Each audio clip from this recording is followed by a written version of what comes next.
Mr. Debashish Basu, founder trustee of Money Life Foundation, to introduce Mr. Paritosh Joshi. Hi, good evening, everybody. Great pleasure in introducing Paritosh. He's been on the FMCG side. He's been with Procter & Gamble, ITC, and Maharaja in Sri Lanka. On the media side, which is quite an unusual thing for somebody to move from FMCG to media, but he was with Business Standard and Star. In advertising, he was briefly with Lintas. He's been associated with a commodity future startup, which is absolutely fantastic, called E-Commodities. And then he's been in an industrial products area with industrial perfumery at Quest International, which subsequently got merged with another large Swiss perfumery company. And last but not the least, he now runs his own marketing and financial communications consultancy company called, very provocatively, Provocateur Advisory, right? Paritosh? Good evening, ladies and gentlemen. It's humbling to be in the presence of some of the towering figures of advertising self-regulation. So I'll try to do my best. But before I start, quick sort of straw poll. How many of us have felt offended, angry, upset by some piece of advertising communication in the last week? The last one day? Okay, thank goodness, that's not so bad. And this is commonplace. It happens to us in hoardings, when we are passing billboards on the street. It happens to us when we are listening to the radio. It happens to us increasingly on the web. And it happens to us on television all the time. So if you tune into primetime television, the likelihood is that before the evening is out, you're going to be looking at the TV and saying, who allowed that? Why won't they take that down? Now, therefore, I'm going to start with a little bit of a disagreement with something that Partho said. And I tend to be a bit of an argumentative guy, so Partho, pardon me. You know that.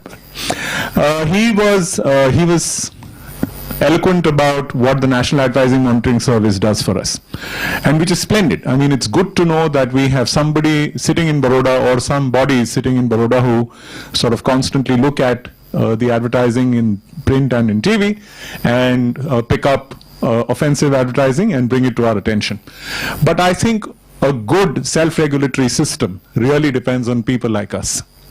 And I think today's session would have been well conducted and would have served its purpose if all of you, in the course of the next 1 month and months to come thereafter, do not remain passive when you see advertising which you get upset by.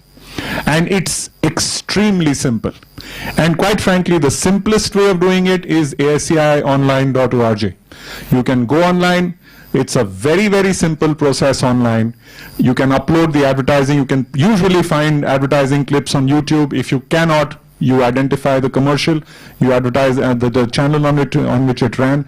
If you have a photograph that you can pick, use your mobile phone camera, your smartphone camera, snap a pic, post it. It comes to them.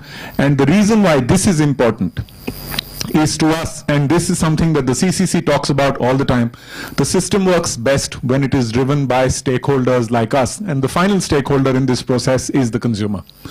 If the consumer is offended and if the consumer acts, that's a better way of doing it than getting a bunch of passive people in the National Advertising Monitoring Service doing it.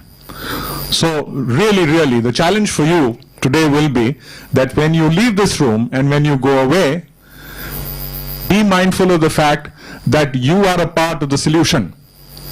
I heard Mr. Vieira mention the AAP earlier. Now, there's been a lot of hand-wringing about, all the things that we feel upset about. And, of course, now we have chief ministers who throw tantrums in the middle of the street. The point is this: we do the same thing as well in our individual lives, frequently to do with advertising communication. And you don't have to. You can make it work. You can make that antsiness, that anger, that upset actually convert into real action. And it's not difficult.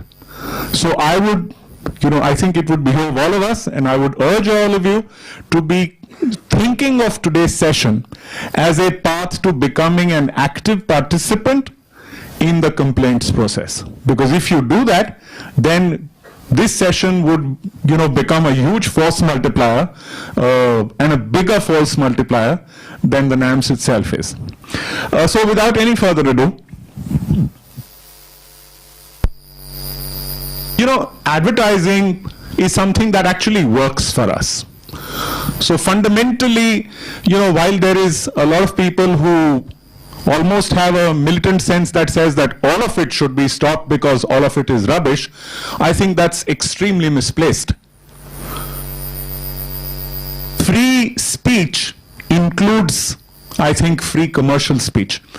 That those who vend goods and services must have the opportunity to speak about them. Within the confines and within the definitions that Partho laid out. And therefore, I will ask you to remember these 4 words for the rest of the presentation. Truthful and honest, or just truthful. You can use either of them. You can call it honest or truthful. Decent, safe, and fair. Truthful, decent, safe, and fair.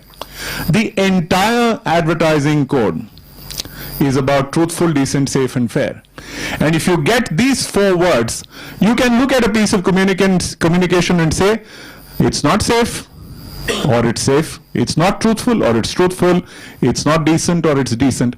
And ultimately, it is the lay point of view. It's the ordinary person's point of view that decides what these, extremely talented professionals on the communication business create for you.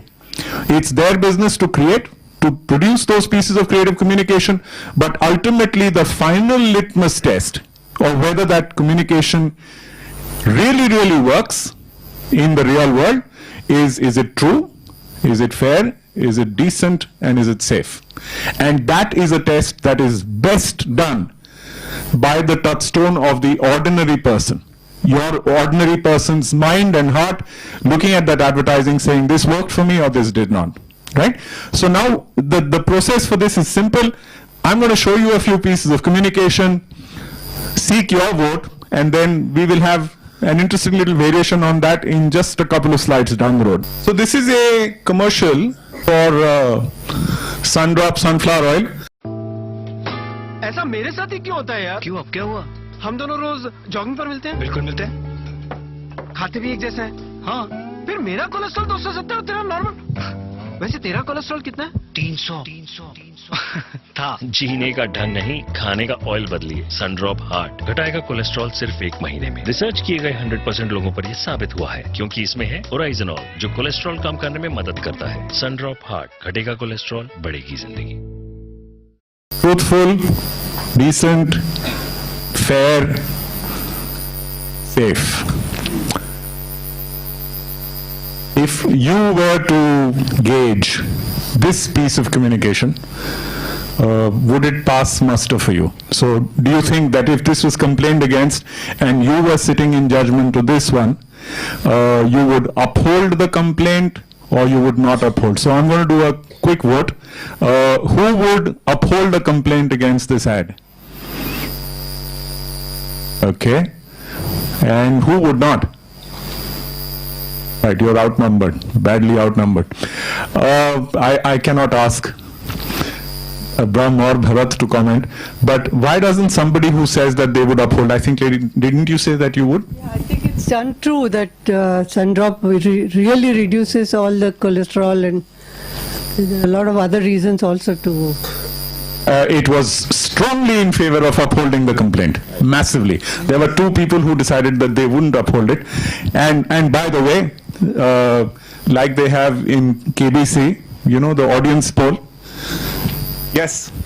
Very simply, there's just not enough data to decide either way.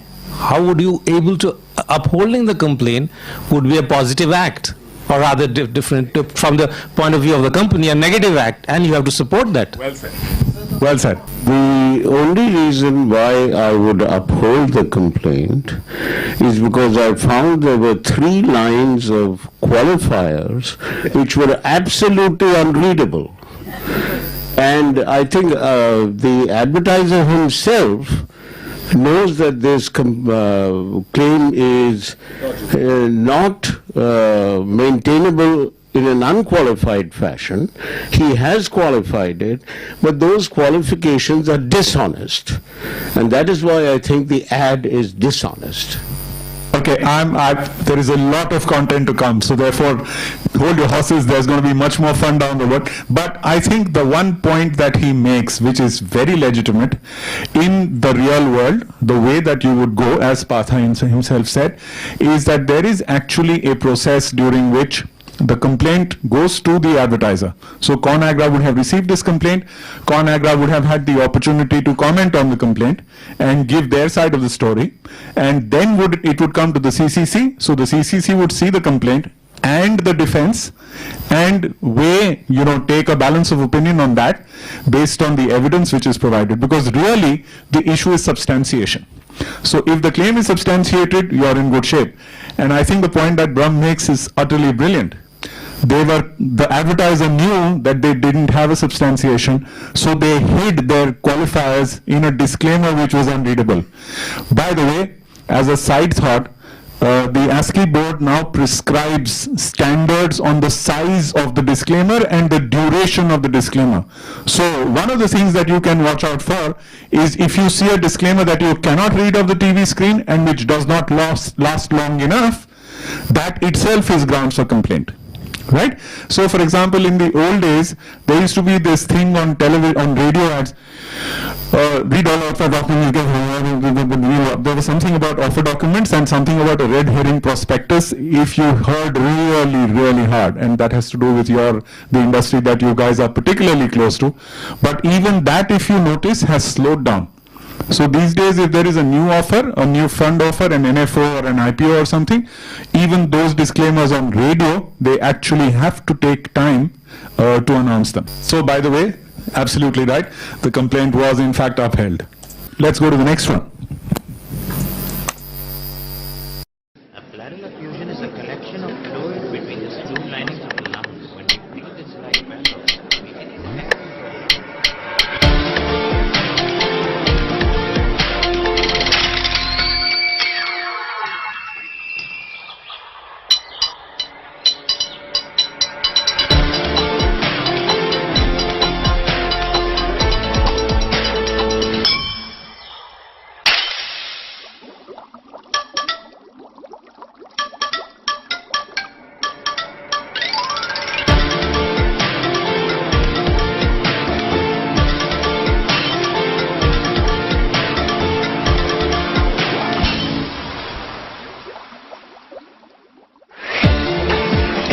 Micromax site for those who are always high on music.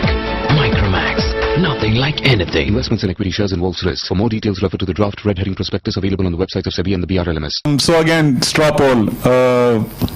The complaint against this ad was that this ad was objectionable. I'm not going to tell you what the objections were, but somebody said that the ad was objectionable, and who would uphold it? Everybody would uphold it? Wow, this is amazing. Let me go to the back of the house and ask somebody about why they might have this upheld. Firstly, it's unsafe where they show that the kids are playing with the chemicals, and secondly, they were tapping on skeletons. It could probably hurt somebody's sentiments. Awesome. Any other comments? This fast reading of IPO, I mean, as it is, Moneylife Foundation has been saying, especially Madam Sucheta Dalal, this fast reading has to stop. It's almost like misleading and cheating people, and coming out with a false sense of giving people assurance. So that. Okay. Any other views at the back there? But actually. My point is, before releasing advertisement, why the advertiser is giving first it to ASCII, and ASCII is not approving that. Okay. Interesting point. This is something, Bharat, you want to comment on this later? He's saying, should we not become censors? Look, this is not a statutory body. Please remember, we are a self-regulatory body. We don't, and it's almost good, Yes, we do. It's almost good, and this is something which I have learned from many years in the CCC. It's actually almost good that we don't have judicial authority, because we have moral suasion, and moral suasion, personally to me, is a higher platform to operate from for a self-regulatory body than merely, having we don't want to be the scolds in this industry. What we should be is the people who are conscience keepers. Now, the conscience does not have a legal authority over you.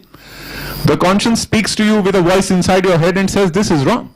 Now, as far as pre-monitoring is concerned, frankly, you just heard the numbers. 45,000 is the pieces of advertising that go through the National Advertising Monitoring Service. But 45,000 is not the total number of advertising pieces released in the country. That number is probably 10 times larger. If we became a sieve for monitoring everything that went out, this organization would come to a standstill. So the only way it can work is as a reaction, and hopefully every time we react and every time the message goes out that there's somebody watching, if you do something which is mischievous or wrong, then automatically people are more on their guard, and hopefully that sense of fair play, that sense of decency, that sense of honesty becomes ingrained in the way that people create advertising. But by the way, what actually did happen with this commercial was in fact exactly what you said. That ground that those kids playing in the chemistry lab, what actually happens, and we hear about this constantly, is kids do what they see. They see something in a commercial or in any other piece of visual content, and then they want to go and copy it, and very dangerous things happen. So I would like to say is that you must have seen many videos on YouTube where people listen to music and they are dancing in a free ground doing various kinds of stunts, but those stunts are performed carefully even while they're hearing the music. So I think they should have shown that, and it would have been a better thing. Speaking of which, in fact Bharat was speaking about it, one of the services that ASCII does offer for advertisers is what is called copy advice, which means when you have a piece of advertising which you want to pre-vet for whatever reason, then there is a service available within ASCII for you to run it past them. By the way, that service does not guarantee that there will be no complaints against that ad. That service is strictly in the nature of an assistance to advertisers to say that, if they themselves feel that there is something which is not entirely in order, they can run it past experts, and the experts will be able to guide them. The experts will not provide any assurances that this will not lead to subsequent complaints, but they are, their guidance is based on solid years of experience. You want to mention something about that, Bharat? Yeah. Basically, it's an advertising advice which is free to all the members, and there is an expert committee of people who have combined like 40 years of experience with ASCI, and based on that, the advertiser is free to accept it or not, and also we make sure that they know that even if it's cleared, this can be taken up by any complaint and consumer complaint. So it's more like a voluntary. This is one of the international best practice of self-regulatory organization, and that's what we do at ASCI. No advertiser which has followed copy advice, the complaints have been upheld. Not a single one. Still doesn't constitute a guarantee. I think we must remember that merely because it's not been upheld doesn't mean that it's a guarantee. You said that there is a NAMS which looks into all those things. So that's one gentleman who is saying it. Why don't they see it before it is being put on air? Why they cannot? I mean, the advertiser can send it to NAMS. The NAMS is a bunch of very, very young people who are not sort of seniors who have the ability to, bring too much discrimination. They are not a censor board.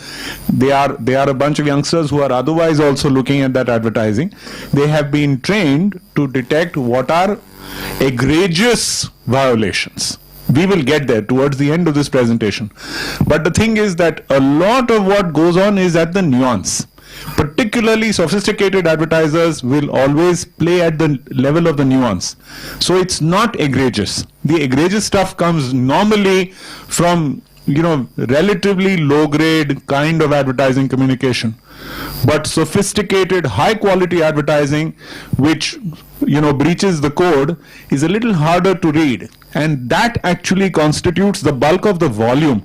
This 2/3 that Partho was talking about are big campaigns run nationally and which might constitute something objectionable. Those are the ones that we need, that, the CCC becomes very useful in, because that's where the more informed view is available. The egregious thing, you will never be able to catch that advertising, because how will you catch the advertising for some dodgy Ayurvedic product being released in a newspaper in Gorakhpur? What will you do? It's going to come. Once it comes, we will save it. But the stuff that we really need to worry about is, top class brands, very, very proficient in their, capabilities, in skill, in knowledge of marketing and advertising, and throwing in the dodge in the nuance, not in the overt stuff. Already half the damage has been done. Regrettably, we don't have the ability. This is a conversation that we have frequently, that should we become the censor board? And personally, if you ask me, and this is an entirely personal view, this is not the ASCII view. My own view is the only way to do it, the only right way of doing it, is after the advertising comes out. Because really, what you must do is you must make every person involved in creating advertising themselves feel responsible towards making good, safe, truthful, decent advertising. If I am a brand manager, if I am a brand director, a marketing chief, I must look at my communication and say, does this pass muster for me? One of the things that Partho said earlier, and very, very important, it's the heads of companies who are on the board and who have been involved, heads of agencies, heads of, advertisers, big senior people. People like Brahm and Bharat, who have contributed and who have participated. So the thing is this, what must happen is that in their organizations, they must become the fountainhead of sensible thinking. They must become the final touchstone of good quality and of sensible standards, right? So you don't want to, this censorship, in a sense, is a great way of abdicating. You don't want anybody to abdicate. You want every single marketing professional, every single advertising professional, and indeed every single media professional to look critically at the communication which goes past them. And this kind of a thing will help in creating abdication. You don't want anybody to abdicate. I must feel responsible for what I do. Yes, and we turn around very quickly. There are 4 CCCs a month. Okay, I'm now going to do a little bit of a stunt. Instead of making this everybody's responsibility, I want 6 or 7 volunteers who will come up front and become our Consumer Complaints Council for the next 3 or 4 ads. So let me go to the next slide. And I want to tell you that while this gets started, the reason I decided to do this was, let's understand, the CCC process is not a cabal, okay? We don't have a plancher there. So we don't do seances there, okay? It's regular people sitting down, speaking regular English. So there is no seance, we do not invoke, any spirits.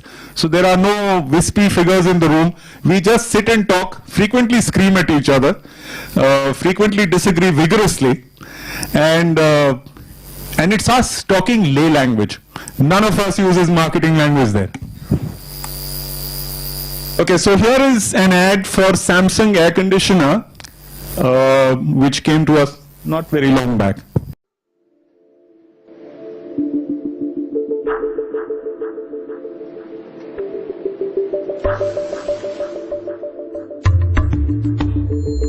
घर के अंदर ही virus हो तो दीवारों का क्या फायदा? ले आइए सैमसंग एसी। इसका वायरस डॉक्टर सुरक्षा करे हर खतरनाक वायरस से, H1N1 से भी।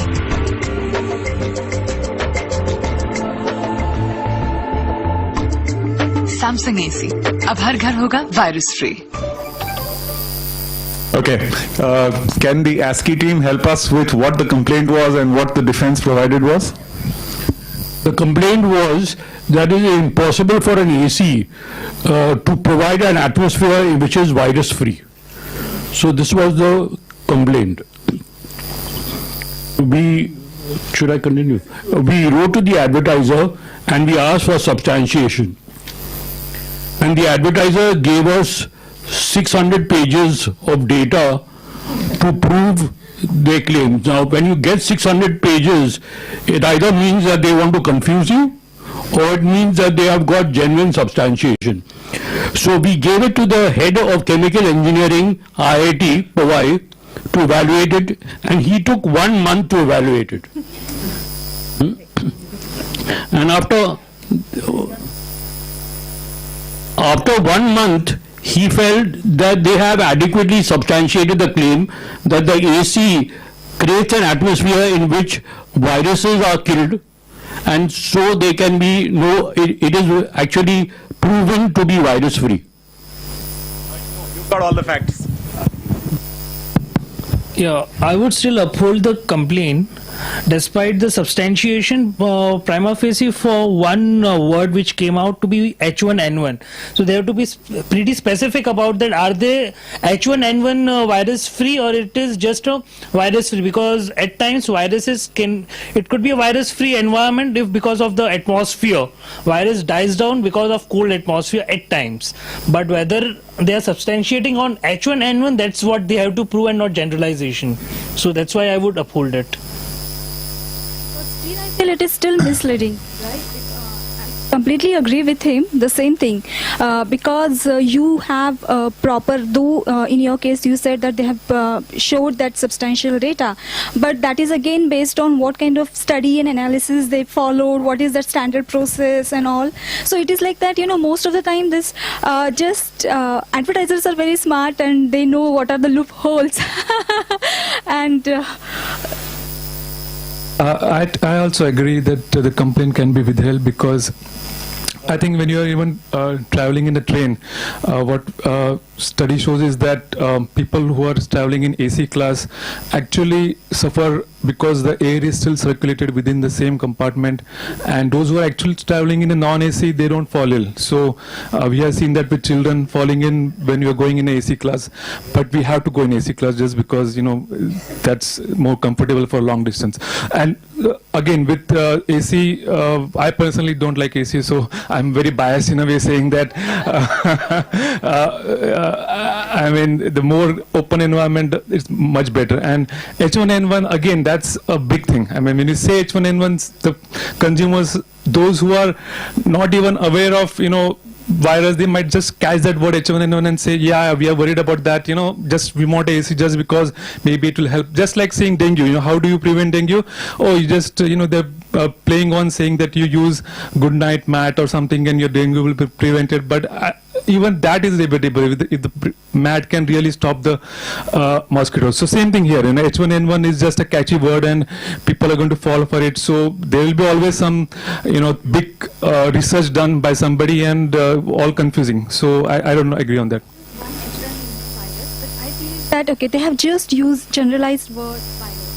So okay, if some virus they are killed by low temperature, but again AC cause some humidity, and there is a chance of not humidity, but yes, I mean still some virus are you can say that yes, there might be possibility of their in what way this Sir, should I'd be like to completely take a avoided. clarification. That Did is what I feel. Did they mean that the air was getting filtered and virus was being killed in the process? No, they provided proof that once you put on the AC, the viruses, including H1N1, gets killed, including H1N1, and that was verified by the head of chemical engineering, IIT Powai.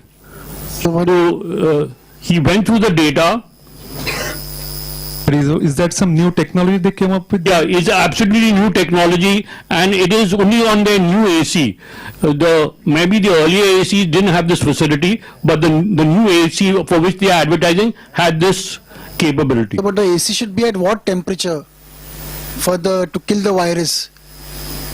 I'm just reversing, because the fresh information that it kills H1 and H1, that's where I would reverse it, because I wouldn't go with beyond the mandate of the complaint, and I wouldn't get into the moral policing onto what is the use or non-use of the AC. Rather, what the complaint has come, and if it justifies that H1 and H1 kills, then I guess there is no reason for me to get into moral policing. Can the committee now decide? You have to figure it out. You are now deciding yourselves whether you want to uphold or not. Not upholding. Not upholding? Council should support this.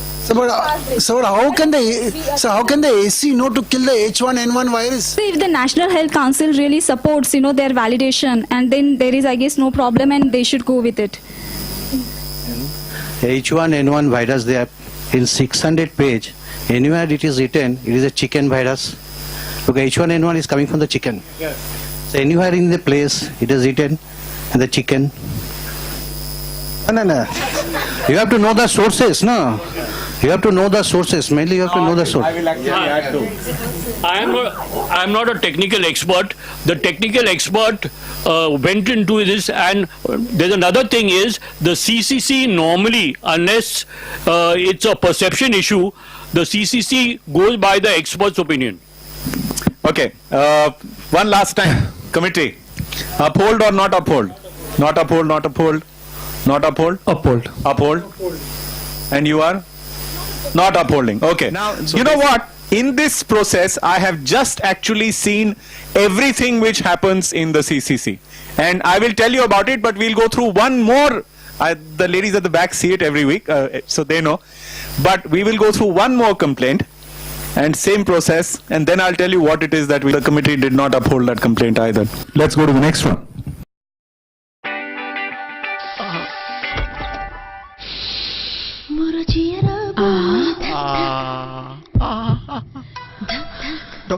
Doctor मेरे दांत में दर्द है। Doctor तुम हो या मैं?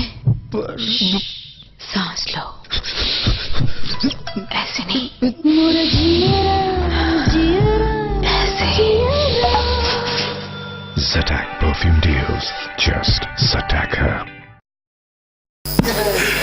Okay, so the complaint that we had was obviously about standards of, generally accepted standards of decency. A lot of complaint from female dentists. You want to say what the complaint was? Complaint was that it was offensive and derogatory to female dentists, and we received a lot of, even on the dental association we got a complaint. I would like to say that maybe I would not agree with, maybe this is the case of one single dentist. Yeah, because creativity at the cost of truthful, that is not possible. See, what is the ultimate aim of each and every company? They would like to reach their customers. They want their customers to be truthful and honest to their brand. Unless and until you yourself not truthful and honest, definitely you can't expect same from the customer. So that is where the basic lies.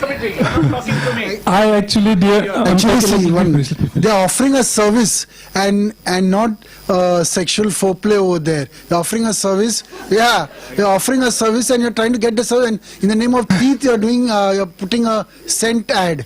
Well, I mean, to be honest, I didn't find it too vulgar. I mean, if you take life too seriously, then nothing will work. So I feel that okay. I mean, it's not really going to harm you if somebody uses a deo. Okay, if something can happen, it's positive, so it's okay. Use it. if it doesn't work, fine. It's not you're losing a lot of money or somebody is dying. So don't take life too seriously. I mean, a little bit vulgar, but that much vulgar happens in all the movies which is shown in TV. So it's okay, no problem. This one's not working. Well, I would just say that even I would not be upholding, because there is no statistical data that you can prove that the acting of the dentist was because of DO or not for the DO. It's completely individual. So no amount of statistics can help it. So no, I hope, no, that's what I'm saying. That anyone who is complaining, how can they prove that the acting of the dentist was not because of the DO? The issue was not. It was decency. Yes, it was about decency. However, It was decent. okay. So, committee, not upheld. Upheld. Yeah, I'll uphold. Why doesn't the committee tell us its decision? What's the committee's decision? I think we need a few more female members over here. Second thing, whatever their personal, I mean not personal opinion, I hope I'm it is going to not make myself a jeopardized. member of this committee now. And Yeah, so that Overall. should not be there. Are you anything? By the way, this is very, very interesting. My question is that are we supposed to see only on the complaint that this is vulgar or derogatory to a woman, or on all four parameters that it's not truthful is a Yes, new thing it is that not I see? truthful. The message is not honest. But this is a very, very interesting point you've made, because, you know, it's amazing that just in this small simulation, so many of the things that actually happen in the CCC have happened here. Now, I'm going to pick on a few things that went on in the last two, but give me the decision. We will go to the next complaint, and then this, you know, the simulation will be over, and I'll tell you what all we learnt. So, your decision, please, committee. I will still uphold. The action was wrong. It was not an ad. Right, of course. Remember that there is decency, which is an issue, Truthful. and That is they not have truthful. talked about a particular profession that is being derogatory to. So the dentist profession and female dentists in particular, so decency in advertising and in particular derogatory to one particular community, female dentists, and those dentists have complained. So final decision. Okay, so we upheld this one. Great, good. Let's go to the next one. Oh, we get complaints all the time against tax. All the time. Let's go to the next one.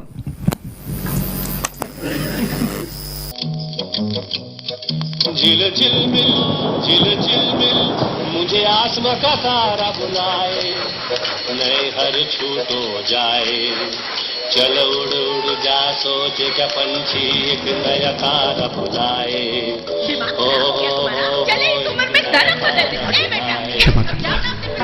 I baptize you in the name of the Father, Son, and Holy Spirit. We receive you into the congregation of Christ and sign you with the sign of the cross. झिल झिल मिल मुझे आसमां का तारा बुलाए चल उड़ उड़ जा सोच क्या पंछी एक नया तारा बुलाए ग्रीन लैम लैमिनेट्स दिखे इतना अच्छा दिल तो करेगा ही. Okay, we will hear about the complaint. We got two types of complaints. One complaint which came from the Christian community, which says that they are making fun of the sacrament of baptism. So that is one type of complaint. And one type of complaint we got from the RSS, which basically said that they are promoting conversion. So these are the two complaints received. Committee. I guess any ad, which will harm the sentiments of any religion and community, we should not promote it. So on that stand on that, from that point of view, definitely we should uphold. I think that the RSS part is just absurd, so that is not really a good point. But you're right. I mean, as far as religion is concerned, every religion has certain things, and maybe some people make it offended. But a point here is that people actually, I mean, even in US, they plan for funeral in terms of space, in terms of expenses, and in terms of what all things will be there. And this is one part of it. So what kind of thing we want to use for the funeral may feel little, little odd for advertisement, but I think it's a part of life when you're planning something. So advertising, just from looking at advertising, I didn't feel offended, but some community might. I mean, that specific. Actually, it is an insult to the process of old age and death, and they're making fun of loneliness of old people. Forget it was very creative, but old age fun and old age process of loneliness and death, they're making fun that old people behave inside and they go to life this way. Thank you. I would not uphold the complaint. If we even see movies like Jeene Bhi Do Yaro, where you have, it's an entire comedy movie where the dead body is in the coffin and it's being dragged in the coffin, so then you would say that the entire movie should be scrapped out or should be rewritten. Or even the last few scenes, which is a comedy scene with Mahabharata and all that, so you're making fun of the epic, then in that sense nothing humorous will work. So I would not uphold this complaint. Despite my being pro-sung attitude, but I would still not uphold the complaint. Prima facie, if it's to hurt the sentiments, then I should rather be quiet 90% of time. That's the case. So, yes, that is the case that loneliness and everything is seen. But again, I would come back to the first thing that we are over here to testify the advertisement, and we are not the moral police on whom we write the articles en masse that this is not to be done. And when it comes to sarcasm and humor, that is completely fine. As you said that, hurting sentiments in any way, maybe you might be hurting sentiments of someone. Here we are talking about hurting sentiments of a religion or community which they have, because it's not about being Indian, but then they are very much would like to adhere to that, and that is the reason which, if it is going to create that kind of issue any kind of riots, so it is better to stop and not to promote this kind of ads. Not uphold the complaint for reasons mentioned earlier. Secondly, it is made on a lot of tragedies and like marriage and divorces and all that. So sometimes you have to give leeway to humor. And secondly, it's an ad of laminated wood. So I think it was not meant to attack the religion per se, but that religion uses wood, so that's why they used it. Okay, so committee decision time. I'm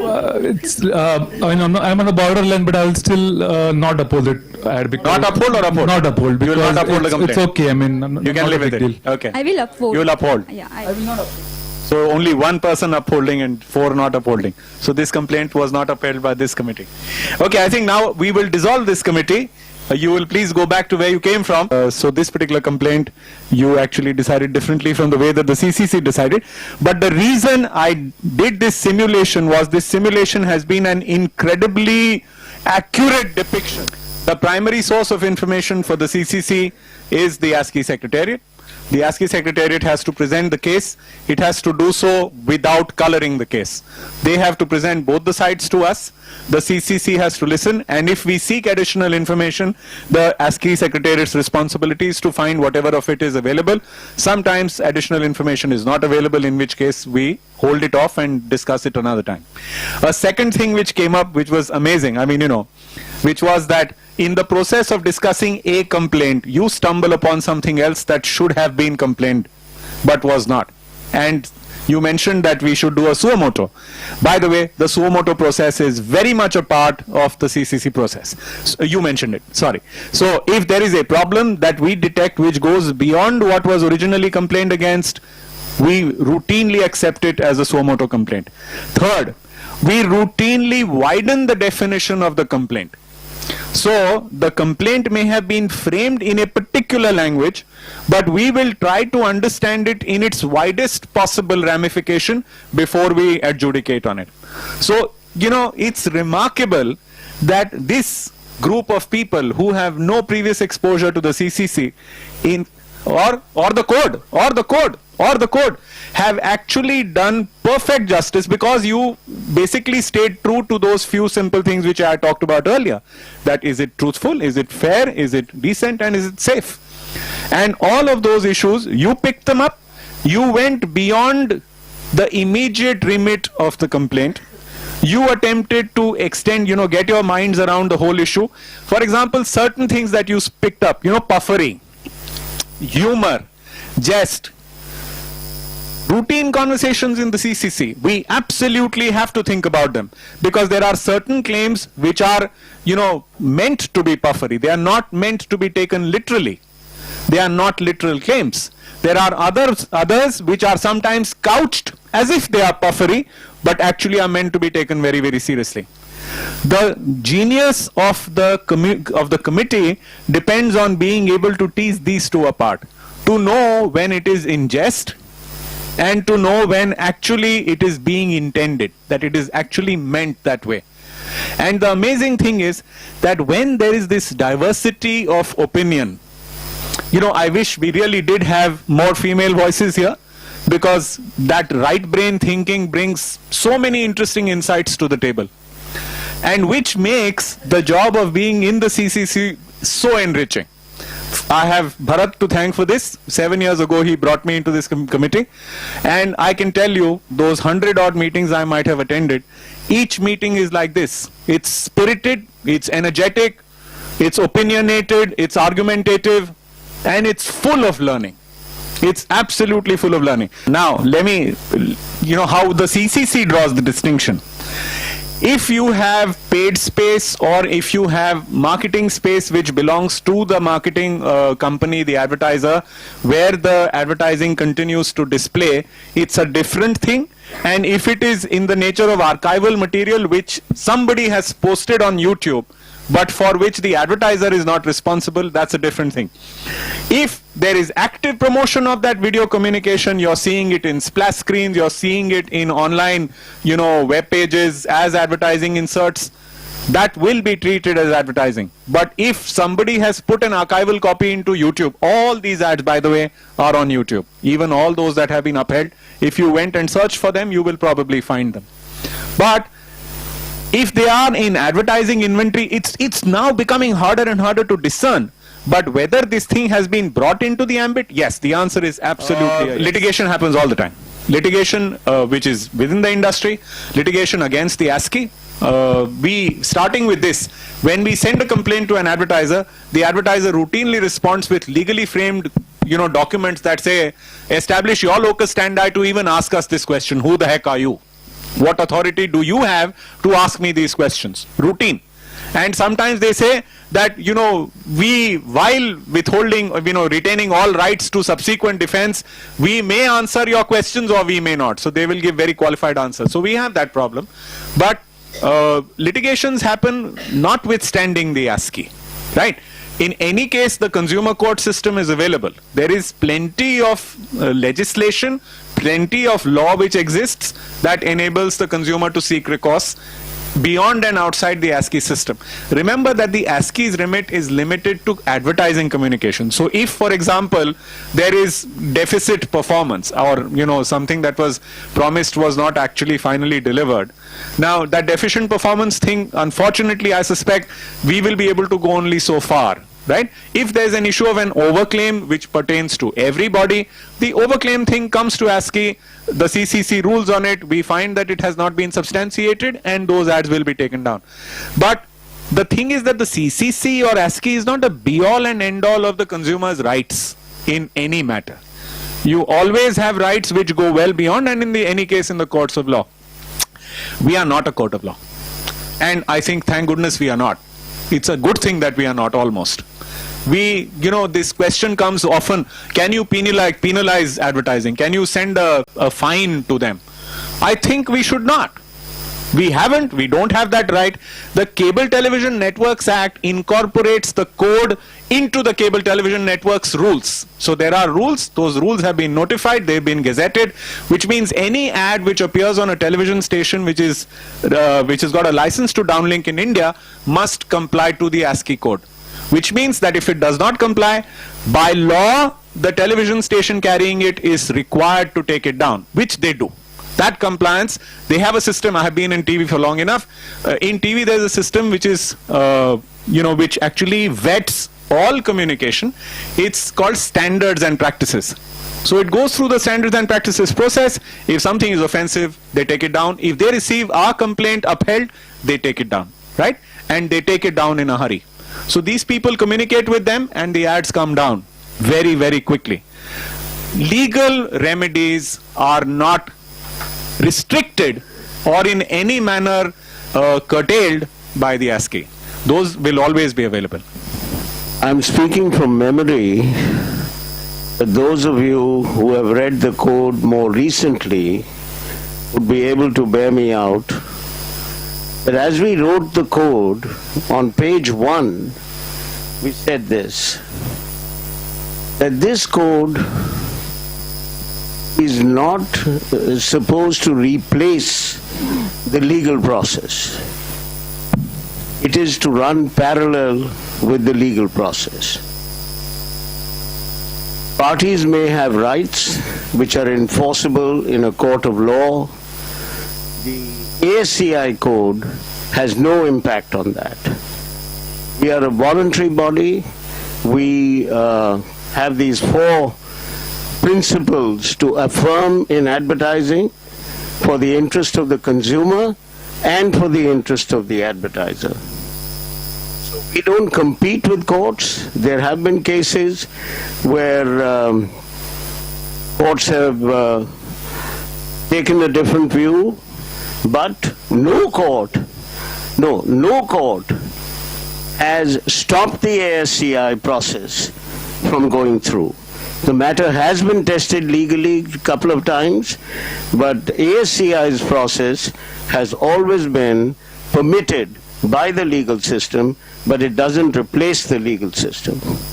And as I think the code also says, that the code does not deal with the occasional non-fulfillment of a promise. I mean, if you make 100 products and one of them is a defective, but 99 deliver the promise, then the one man who has got a defective product may have a claim at in a court of law for the defective product delivered to him. But as long as 99 out of 100 or 90 out of 100 are delivering, and it's not an occasional failure, then it is not considered to be an offense against the code. If my memory serves me right, this is a code that Subhash Ghoshal and I wrote 35 years ago, and we wrote it, in fact, long distance, in the sense that I was sitting in New Zealand on a tour, he was in Bombay, and we had faxes those days flying across, and we made these 2 points, that we are not dealing here with the occasional failure of a product. That has another remedy. We are dealing with systemic overclaims in advertising, and that is what the code deals with. Thanks a lot. A few years back, I've got one complaint to most of the time I've seen the advertisement come to the film personality. The one case I put in the Food and Drug Administration, Amir Khan is doing one program for the Ayurvedic product. And I've written complaint whether it is true or not, but so many consumers are using and they're looting money from the consumer. The FDA personality has written letter to the Amir Khan. You are doing advertisement, whether you know the real effect, what is. Then he has written a letter and given the explanation. And he replied that I have done for the commercial aspect. I am not using on my body and in my family. And there is no effect. After that, we will prosecute you. We will prosecute you, FDA. You are doing so many things in bad. After that, FDA has written so many film personalities the letter. Before giving advertisement in your television channel and any commercial, you have to prove yourself in your body or with your family. If it is true, then you can do it. This is the thing happened few years back. I am one of the complainant for that from the FDA. Interesting. But like I think, to go back to what Brahm was saying, there is a legal process. There are many remedies out there, and this is by no means the be all end all. This ad is very interesting and in many ways very topical thanks to what happened in Khidki village in the last few days. Size. The aroma. Perfect Ghana cocoa. He'll be a Bourneville one day. He's nothing.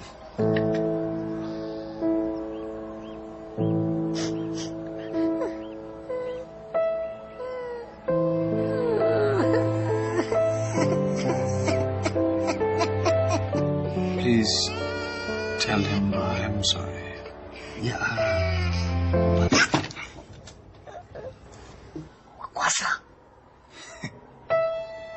Only the best cocoa from Ghana goes into making a Bourneville. Maybe that's why you have to know. No brownie points for guessing what the complaint might have been. Absolutely. Racial profiling, that basically that it was a racist communication. That there was something about this where there was a juxtaposition of a white man who was in a position of authority and a bunch of tribals who were Africans who were at the receiving end of the high-handedness of the white man. And this came to the CCC, and I'm able to now say that what actually happened when we evaluated this complaint was this. We didn't think that there was anything racist in it. We read him as a buyer. We read him as a buyer who was evaluating the beans and not the people. That there was a distance and a difference between the seller and the product being sold. The evaluation was not of the seller, but of the product being sold. And we found evidence in the fact that after all, a person who was on the seller's side himself completely acknowledged that there was a problem, pushed that one little bean, the offending bean, out, and therefore we did not find anything racial about it, anything racist about it. But this kind of a thing comes to us as well. You know, I remember the time, for example, during various tours, when India has gone on cricket tours or they have come here, you know, there have been some very difficult communications that we've had to deal with. Like when the West Indians came, there was this whole story around the mirchi, about we'll unko apna khana ka matlab mirchi chakha denge or something, and a lot of that was very, very dodgy. So we do actually have to deal the CCC in its, and the wonderful thing about that chapter, the chapter on decency, generally accepted standards of decency, it's one sentence. That is an extraordinary chapter because it's just one sentence, that whether it meets generally accepted standards of decency or not, it then falls entirely on the CCC to use its wisdom and judgment to determine these things. Now, I want to talk about, and I'm almost coming to the end, there are a few ads merely for your entertainment which came out of NAMS, but the kind of egregiousness that I was talking about, they will demonstrate it. But I want you to understand that the CCC has a lot of existential debate going on constantly. We constantly feel about, you know, how inadequate we are to evaluate the advertising which is placed before us for a variety of reasons. Not least that all of us belong to a particular segment of the society, notwithstanding whether we are in civil society, activists, lawyers, whatever we might be. But the thing is that we've had a liberal education. Generally we come from a fairly liberal attitude. All of us tend to err on the side of being liberal, right? And we are constantly thinking that are we going too far in that direction? We keep wondering whether there might be large parts of the country whose views, particularly where it comes to decency, because the smallest chapter of the CCC, of the ASCII code, actually is the one where there's the biggest debate. You know, truthfulness, honesty, fairness, those things are substantiable by data. You can demand data and you can say whether the data meets the standard or not. You have experts. There is a very, very large battery of highly qualified people whom the CCC has access to through the ASCII system. So we get great advice. But where it comes to decency, that's nuance. That's the kind of nuance where only the committee sitting on that particular day has to make up its mind about whether you found this decent, indecent, vulgar, inappropriate, the kind of things that might make me cringe, might not make you cringe. Conversely, the kind of things that might not make me cringe might make you cringe. I mean, it all entirely depends upon our unique social backgrounds. One of the things that I can tell you, I am a father of 2 teenagers. One of them is not going to be a teenager very, very long. He'll be 20 soon. My kids see stuff on YouTube that they frequently want to share with me. We are sitting together on, one of their laptops or mine, and they say, Baba, we want you to see this. And now I have reached the stage where I tell them, listen, this is not age appropriate for me, man. You are welcome to watch it. I'm not going to watch it. It makes me squeamish. It makes me squirm. My kids think it's cool. I think it knocks the hell out of me. I don't want to watch it. So there are age issues here. There are social issues here. There are education issues here. We can't wrap our hands around all of them. Let's be clear. The CCC, the ASCII is human, fallible. Okay? This is, like I said, it's not a seance. It's normal, regular human beings, evaluating. So, is there a universal, absolute standard of judgment that we can apply? Sucheta and I disagree constantly. Perhaps the reason why she has me here today is because I vigorously disagree with her. I just got 2 questions. One because of this Bonwell thing that has come out. I have heard that many of the fairness cream advertisements are been upheld. The complaints have been upheld because of black skin, white skin. If it is so much of the repeated thing, then why is it that every time the wheel has to be churned and created for every new advertisement? That's question number 1. And question number 2. Since SKI is so voluntary and only partial teeth, why doesn't have opinion on the government ad? I don't have a view on that. Yeah, has very clear opinion on government and political ads. It's on the website also that they don't accept it. And very clear reasons are given why they don't accept it. ASCI doesn't take complaints of government and political advertising, non-commercial government and political advertising. Most of the SROs in the world don't take that also. This is a advertising, commercial kind of organization for money exchange and all that. And very clear opinion is there. Okay, once again back to the original code. There is nothing in the code which says government ads are not within the scope of this code. Number 1. Number 2, worldwide and certainly in India, government is providing goods and services commercially. The biggest banking sector is government owned. Now, if you get a banking ad which is indecent or... No, just a minute. No, the point is, why is it that you can speak about products and services being made by the government but not anything else said by the government? The original code has not excluded anybody's communication. But if you feel that politically we better not disturb the powers that be in the Ministry of Information and Broadcasting, that's a different judgment. According to me, ministers will come and go. The ASCI should go on forever. And it's the people who are sovereign, not governments. I see no reason to exclude government advertising from the scope of Advertising Standards Council of India. Read out the policy and then, this is decided by the board. That ASCI does not accept and process complaints against political and non-commercial government advertising for the following reasons. ASCI's self-regulation system is established as an industry initiative with the objective of regulating commercial communication, that is advertising which directly or indirectly solicits exchange of money for goods and services. ASCI code specifically states that the code for self-regulation has been accepted by individuals, corporate bodies and associations engaged in or otherwise concerned with the practice of advertising in the best interest of the ultimate consumer. Therefore, political and non-commercial government advertising attempting to influence voters do not come under the ambit of ASCI. Second, it is important to ASCI's integrity that is seen as an impartial adjudicator free from the perception of political bias. It is not possible to make a decision about whether a political or non-commercial government advertisement breaches the code without the potential for being seen as taking a political viewpoint. AS3, ASCI has mandates from industry associations such as ISA, 3SOFI, INS, IBF, etc., representing India's advertisers, advertising agencies and media to regulate advertising content. ASCI currently has no mandate to regulate government or political advertising. Complainants need to be aware that ASCI is an industry-funded body.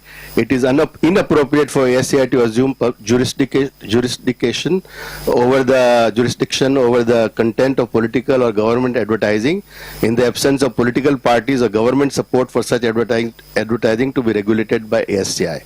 ASCI recommends that anyone who has complaints against any political advertisement should write to Election Commission of India and send complaints against non-commercial government released TV advertisements to Ministry of Information and Broadcasting, New Delhi, which is the regulator for TV content, and for press and advertisement to the Press Council of India, New Delhi, which is the regulator for print content.